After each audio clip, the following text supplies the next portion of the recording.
favorite read-alouds for all ages.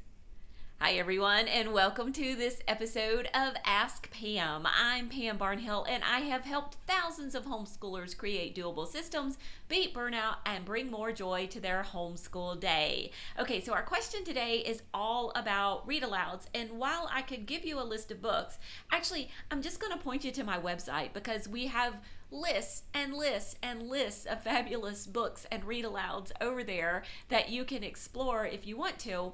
I think the deeper question here is, how do I choose books for my kids? How do I choose really good books? And if you stick around to the end, I will give you a few of our family's kind of recent favorite read-aloud books.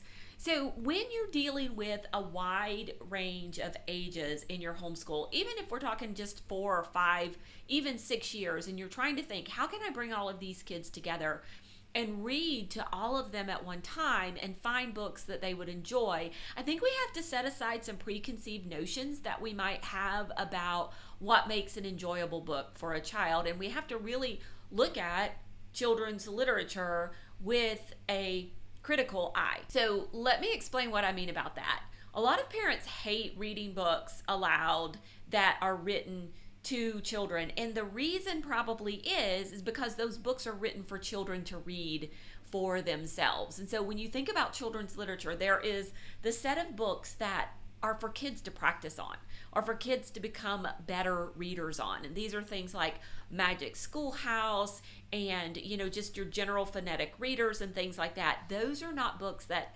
as a parent, you really want to read aloud. They're not very interesting and fascinating because they're written on that elementary level so that the child can read for themselves.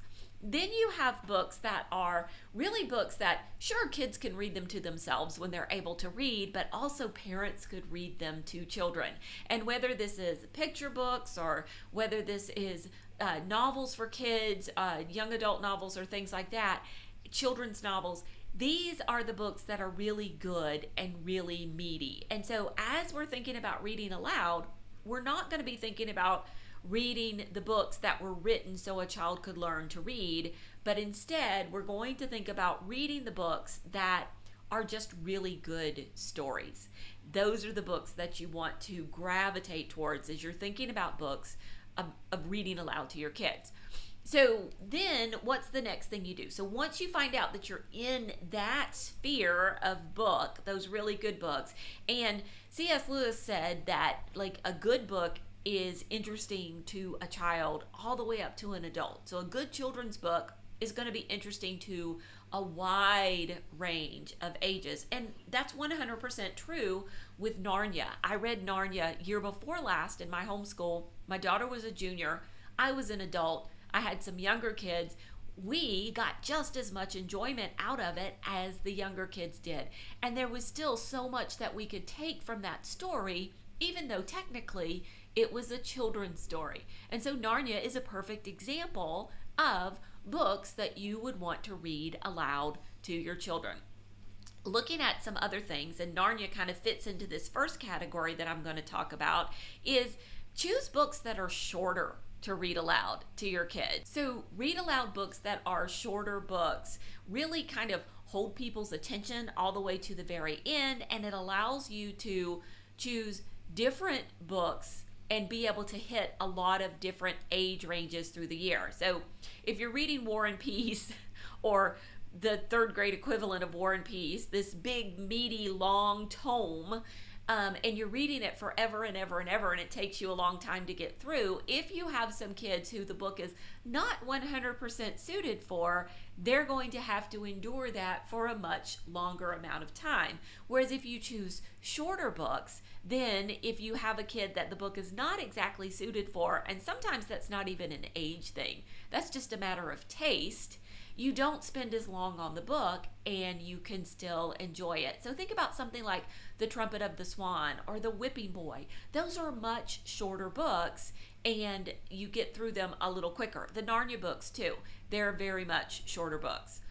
The other thing to think about is choosing books that are maybe a small collection of stories. So instead of choosing a book with a long narrative, maybe choose a collection of short stories or memoirs or something like that, where each chapter is its own separate story. Those have been some of our favorite books over the past few years, when we don't have to hold that narrative thread throughout the entire book. And so some of our favorites for that have been The Tarantula in My Purse, A Long Way from Chicago is another one, or a collection of stories like A Father Brown Reader, or maybe a Sherlock Holmes version for children. So those are each individual little stories, but still so good and so much fun that your kids can really enjoy. The next thing I'll suggest is to not be afraid of picture books. So picture books were written to be read to the child. Most picture books, except for the ones where we're teaching children to read, they're written simply so kids can read them.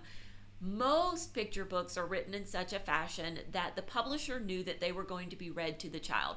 So the language is a little stronger in those, and it's a little more figurative. It's a little more beautiful. The vocabulary is a little bit more advanced. And the reason for that is because they know you're going to read it to your kid. And so you can level up those picture books even for older children.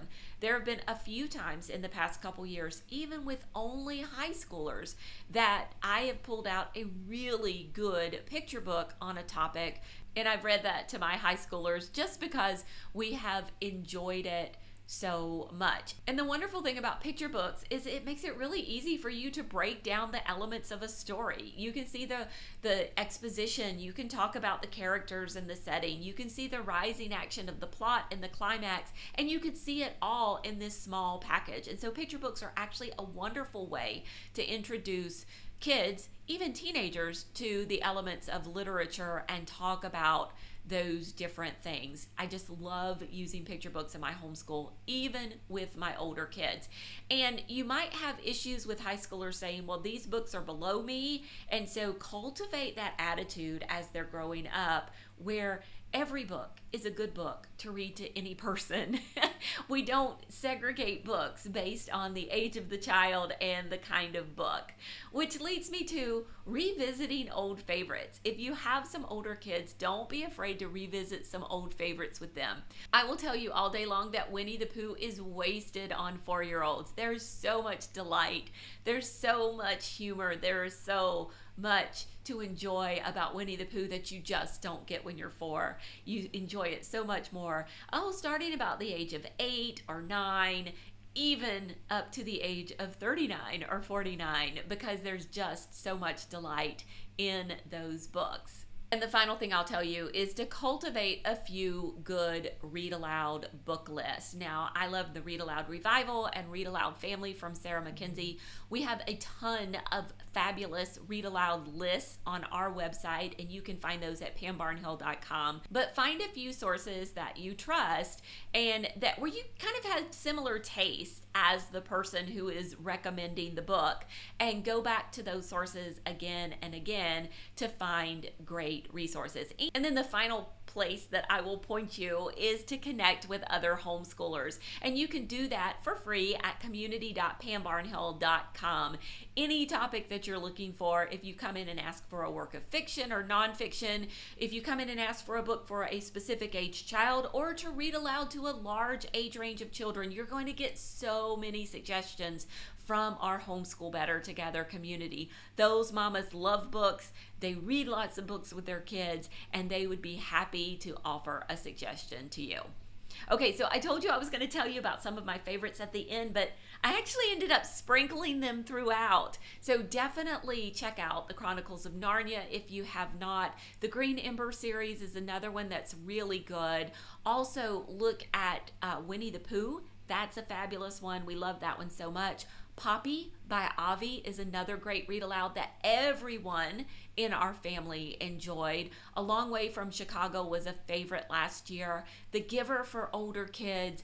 That Tarantula in My Purse was one that everyone in the family really, really loved. So there are just a few great choices for you right there. So those are just a few great choices for you right there.